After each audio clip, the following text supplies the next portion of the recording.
ఆ అమ్మవారే సాక్షాత్తు నేను చేసిన తప్పుని నాకే స్వయంగా వచ్చి తెలియచేసింది అనడంలో అతిశయోక్తి లేదు. నమస్తే అండి. అందరూ ఎలా ఉన్నారు? నేను జ్యోతి చిన్నాని మాట్లాడుతున్నాను. రెగ్యులర్‌గా నా వీడియోస్ వాచ్ చేసే వాళ్ళకైతే ఈ వీడియో ఏంటనేది అర్థమైపోతుంది. ఆల్రెడీ కార్తీక మాసానికి ముందే పార్ట్ 1 అప్‌లోడ్ చేయడం జరిగింది. అప్పటినుంచి నాకు టైం కుదరలేదు ఈ వీడియో అప్‌లోడ్ చేయడానికి. పార్ట్ 2 మొక్కుబడి అమ్మవారి శ్రీ శ్రీ శ్రీ బండి ముత్యాలమ్మ అమ్మవారి టెంపుల్‌కైతే వచ్చేసామండి. ముందుగా మా గ్రామ దేవత అయినటువంటి మా ఊరమ్మ తల్లి ముత్యాలమ్మ తల్లి దగ్గర మొక్కు చెల్లించేసుకొని the most and famous temple Sri Bandi Mutyalamma అమ్మవారండి.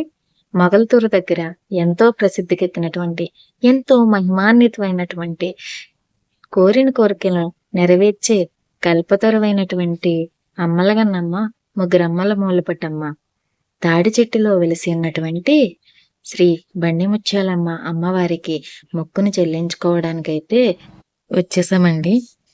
నిజంగా నేను పొరపాటు చేశాననే చెప్పాలి. ఎందుకని అంటే, తల్లి మనల్ని ఎలా క్షమిస్తుందో దేవుళ్ళు కూడా మనల్ని అలాగే క్షమిస్తారన్నది నాకు ఈ అమ్మవారి విషయంలో నిజమైందనే చెప్పాలి.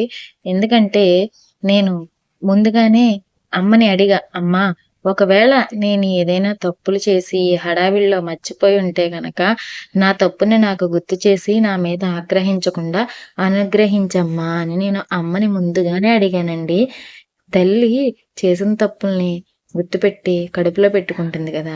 అలాగే ఈ అమ్మవారు కూడా నా తప్పుని నాకు గుర్తు చేసి, నా అపరాధాన్ని నాకు తెలియచేసి, సాక్షాత్తు ఆవిడే వచ్చి భోజనం చేశారండి మాతో కలిసి.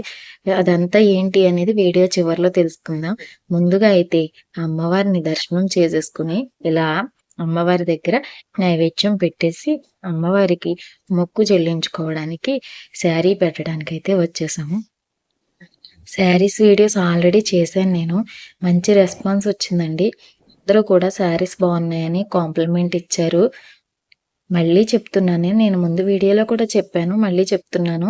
అమ్మవారికి పెట్టేటువంటి చీరలు ఎప్పుడూ కూడా మీ స్తోమతకు తగినంతలో మంచివే పెట్టాలని నేనైతే మనస్ఫూర్తిగా కోరుకుంటూ ఉన్నాను.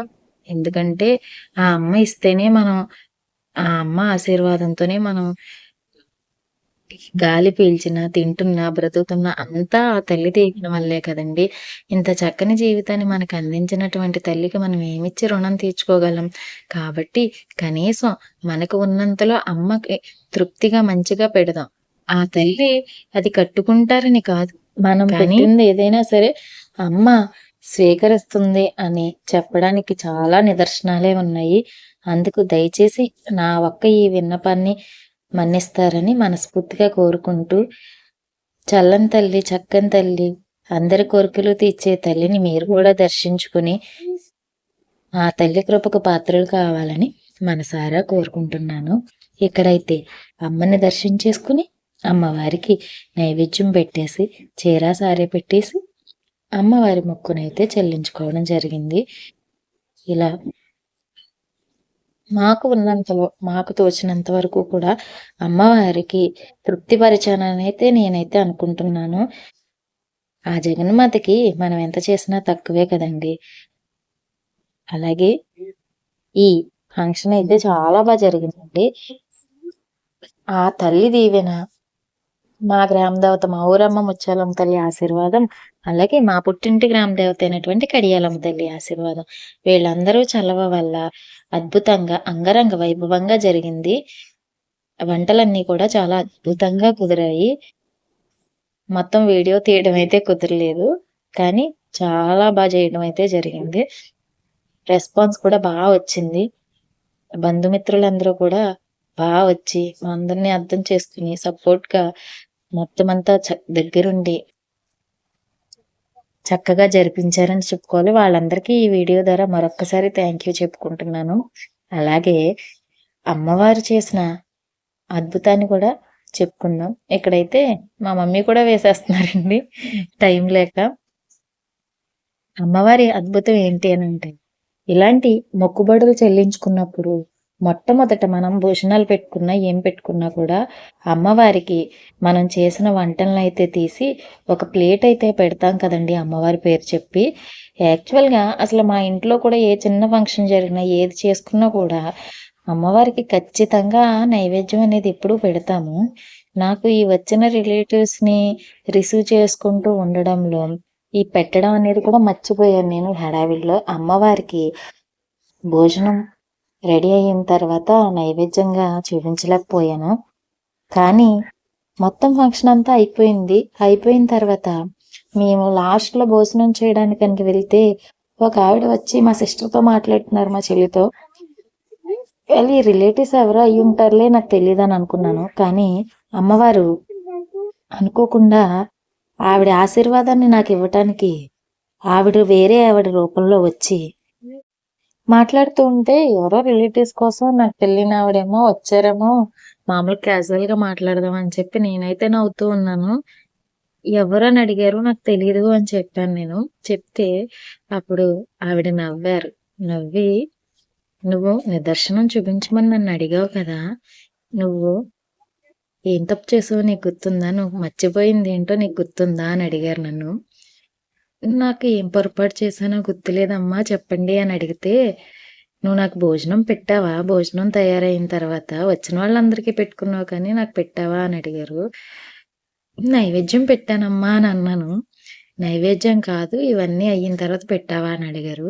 నిజంగా ఆవిడెవరో నాకు తెలీదు. నేనెవరో ఆవిడకి తెలీదు. నేను పెట్టలేదన్న విషయం ఆవిడకెలా తెలిసింది? అనేదానికి అమ్మవారు ఉన్నారు అనడానికి ఇదే కదండీ నిదర్శనం. నిజంగానే నేను హడావిడిలో పెట్టడం మర్చిపోయా. అప్పుడు ఒక్కసారిగా స్ట్రైక్ అయింది. "నువ్వు అడిగావు కదా! ఏదైనా మర్చిపోతే గుర్తు చేయమని నన్ను. నిదర్శనం చూపించమన్నావు కదా! అందుకే నీ దగ్గరికి వచ్చాను" అన్నారండి అమ్మవారు. నాకొక్కసారిగా కళ్ళనీళ్ళు తిరిగాయి. "తల్లి నువ్వున్నావమ్మ నిజంగా నీ నిదర్శనాన్ని చూపించావని చెప్పి మన్నించండమ్మా.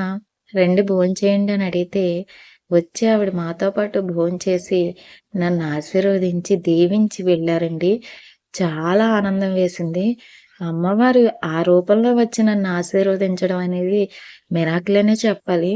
నేను మర్చిపోవడం ఏంటి, నేను అమ్మవారిని ముందుగానే అడగటం వల్ల, ఆవిడ వచ్చి నాకు గుర్తు చేసి స్వయంగా వేరే ఆవిడ రూపంలో వచ్చి భోజనం చేసి నన్ను ఆశీర్వదించినందుకు నేనసలు మాటల్లో చెప్పలేను నా ఆనందాన్ని. నా ఆనంద బాష్పాలు అలా కారిపోయినాయని చెప్పాలి. అలాగే మాట్లాడుతూ మా చెల్లి అని కూడా ఆవిడకి తెలీదు. ఆవిడెవరో కూడా తెలీదు. వచ్చి మా చెల్లితోనే స్పెషల్‌గా మాట్లాడారు. "నువ్వైతే కంగారు పడవని నీ దగ్గరికి వచ్చాను. మీ అక్కయితే కంగారు పడతదని ఎళ్ళలేదు" అని చెప్పారు. ఎంత నిదర్శనం చూసారా? మీ ఎవరి జీవితంలో అయినా ఇలాంటి అద్భుతాలు జరిగాయా? ఈ విషయాన్నయితే నేను చాలా తక్కువ మందితోనే షేర్ చేసుకోగలిగాను. ఒకళ్ళిద్దరితోనే. ఈ వీడియో ద్వారా అమ్మవారి మహిమని అందరికీ తెలియచేయాలన్న ఉద్దేశంతోనే ఈ విషయాన్ని చెప్పడమైతే జరిగింది. నా జీవితంలో అయితే చాలా అద్భుతాన్నే చేశారని చెప్పాలి అమ్మ. అలాగే మీ అందరికీ కూడా